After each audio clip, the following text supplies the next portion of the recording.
Introdução. Vamos virar as cadeiras. Foi uma visão que não consigo esquecer. Já tentei. Nos 25 anos que se passaram desde que vi aquela cena, só alguns detalhes se apagaram. Os aspectos principais e mesmo a maioria dos secundários continuam tão nítidos na minha lembrança como se eu os houvesse presenciado ontem. Eu e a Raquel passeávamos em Miami Beach. Havíamos recentemente mudado do cinzento meio-oeste para o sul da Flórida e aproveitávamos a primeira oportunidade de visitar o famoso e ensolarado paraíso de veraneio. Uma quadra a oeste dos luxuosos hotéis à beira-mar, aqueles que aparecem em todos os cartões postais, havia uma rua bem típica de cidade grande, barulhenta, suja, com tráfego intenso de táxis, ônibus e caminhonetes de empresas que fazem reparos de encanamento. A rua era ladeada de escritórios, lojas e casas decadentes, e aqui e ali um arbusto verde despontava de um minúsculo quadro de terra aberto no concreto. Uma nesga de um céu azul só era visível se você olhasse diretamente para cima. Ninguém tirava fotos para mandar para casa ou pôr em álbuns. A certa altura, passamos em frente de uma varanda de madeira com mais ou menos 3 metros de fundo e talvez 20 metros de frente para a calçada. Pelo menos 100 cadeiras estavam dispostas em fileiras arrumadas. Nenhuma delas se tocavam, cada qual exatamente na mesma posição em relação às outras.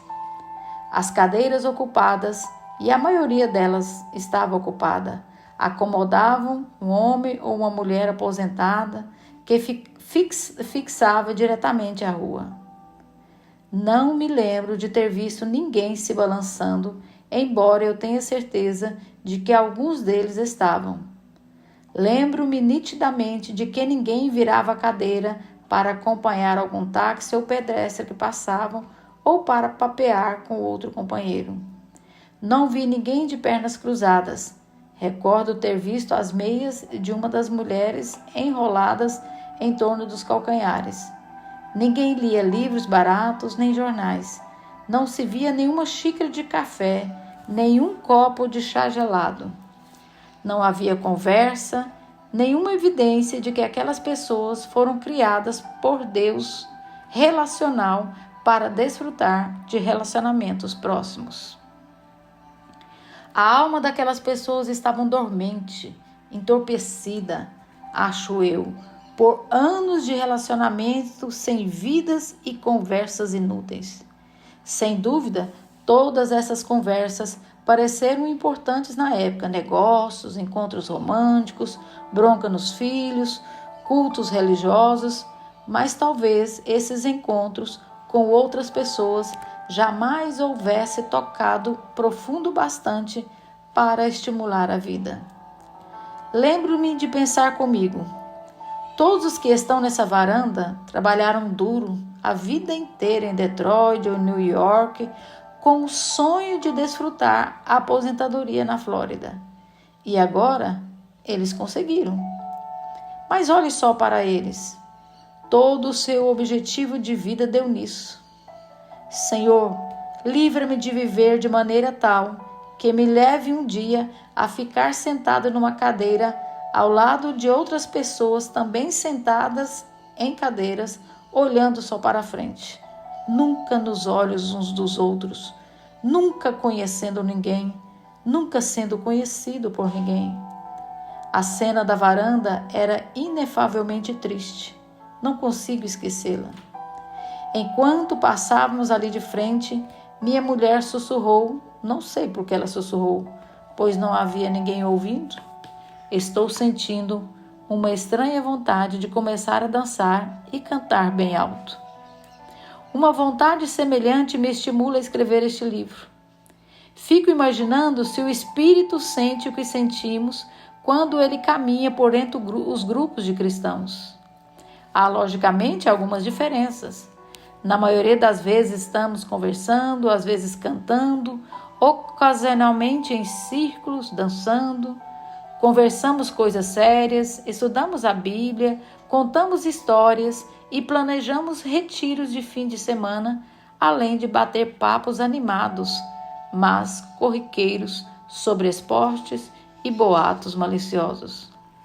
Todo domingo de manhã ficamos ali na igreja, ora de pé, ora sentados, ora cantando, dependendo das ordens que recebemos. Alguns levantam as mãos, a maioria fica sentado enquanto alguém nos fala.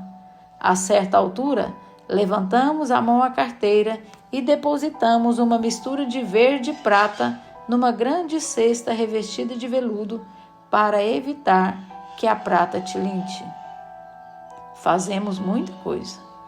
Mas me pergunto se o espírito que vive no círculo com dois outros que estão sempre se relacionando nos vê como eu e Raquel vimos os aposentados na varanda de Miami, enfileirados em cadeiras e virados diretamente para a frente, sem vida nenhuma circulando entre eles.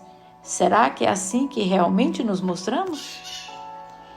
Um pastor que trabalha com pequenos grupos numa igreja de porte considerável me disse recentemente: nas reuniões que fazemos nas casas das pessoas, dos grupos, todos fazem o que mandam os manuais. Contam histórias pessoais, fazem juntos pedidos de orações, discutem coisas interessantes, refletem sobre os textos bíblicos, adoram juntos, às vezes até choram uns pelos outros.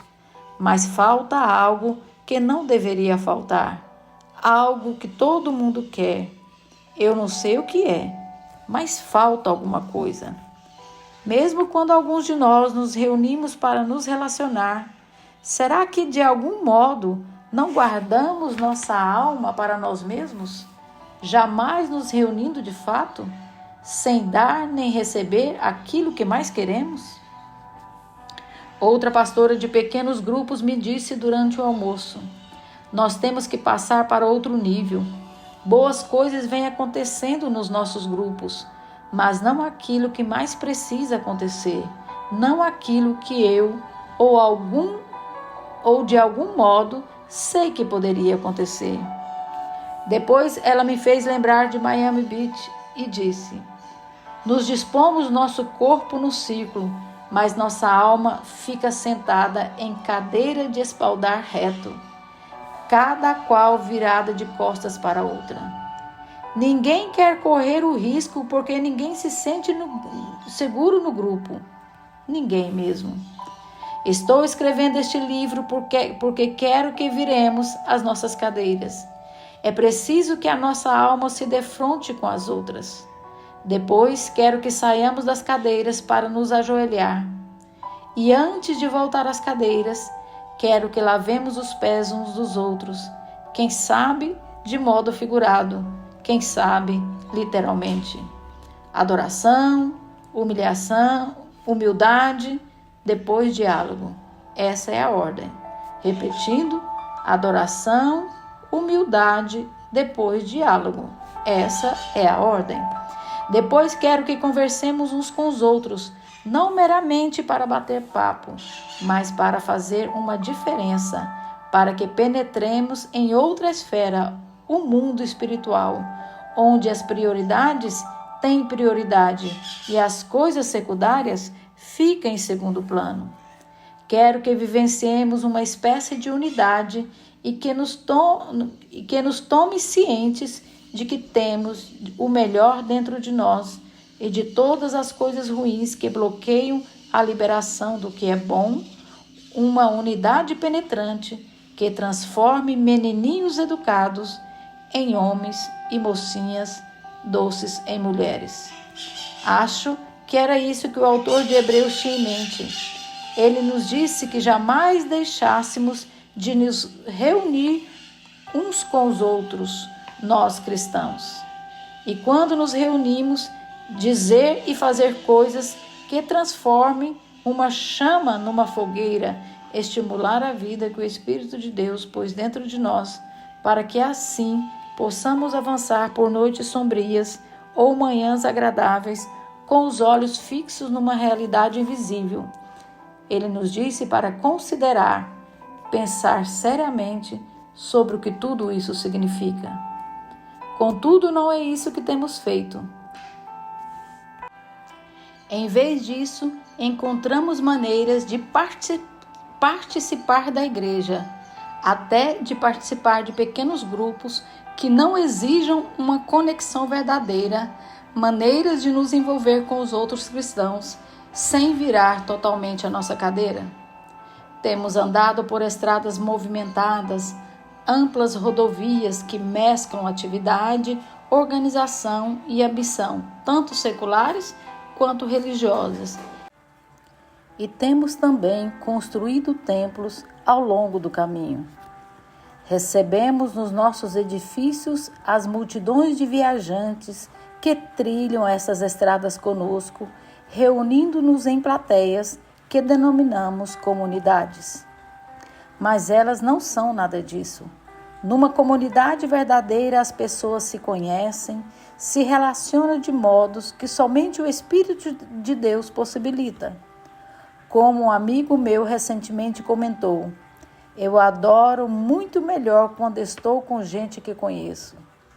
Os cristãos em comunidade só dão e recebem o que Deus proporciona por intermédio de alguns amigos que intimamente conhecem a Deus e uns aos outros, ou que pelo menos estejam sinceramente em busca desse objetivo.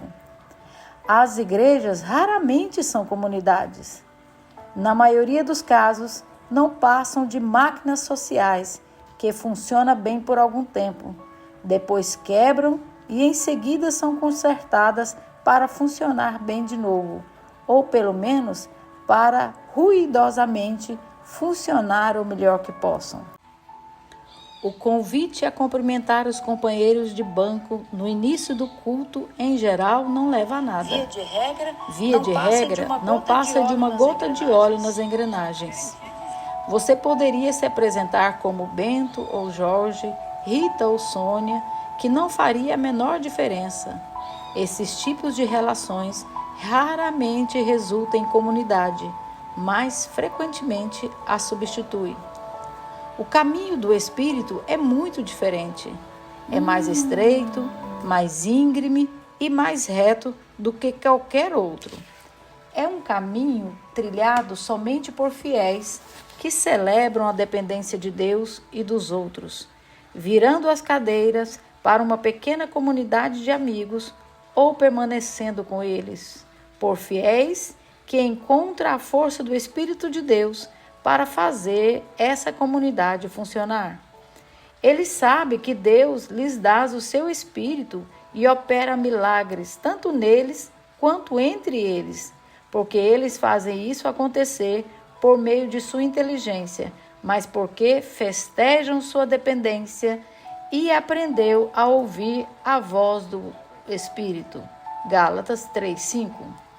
Há caminhos na vida, alguns bem movimentados, outros que atraem somente alguns peregrinos, mas só um deles leva a verdadeira comunidade ao lugar mais seguro da terra, onde as almas se conectam e transformam para sempre. Somos exortados a pensar seriamente nesse caminho e no lugar onde ele conduz. É isso que pretendo fazer nesse livro. Meu plano é escrever sobre comunidade espiritual. Quero falar sobre o que pode significar para nós virar a cadeira uns para os outros e derramar em nossos irmãos e nossas irmãs a vida que há em nosso coração, deixando que eles também derramem sua vida em nós. Às vezes é mais difícil receber do que dar. Nas comunidades espirituais, as pessoas fazem os dois. Na parte 1 descreve a comunidade espiritual. O que é comunidade espiritual? Como podemos nos relacionar uns com os outros de modo que o Espírito haja de maneira de maneira que os não cristãos jamais poderiam? O que é que os atrairia e os deixaria curiosos? Pessoas que não têm o Espírito muitas vezes se relacionam muito bem. Nem todo vizinho é cristão, e algumas delas têm gestos de sacrifício inspirador e muita bondade. O que então torna única uma comunidade espiritual? Na parte 2, desenvolvo uma maneira de compreender nossas lutas e deixar claro que para amigos espirituais e orientadores espirituais, os dois principais tipos de relacionamento numa comunidade espiritual são mais indicados para nos ajudar. A comunidade espiritual é o lugar mais seguro que a comunidade profissional, embora para muitos o contrário tenha ocorrido. Contudo, quando a comunidade espiritual não é segura, não é de fato espiritual. Finalmente, na parte 3 desse livro, apresento os aspectos práticos da minha mensagem, uma maneira de se relacionar neste mundo que define o que significa estar em uma comunidade espiritual. E isso exige que viremos às cadeiras.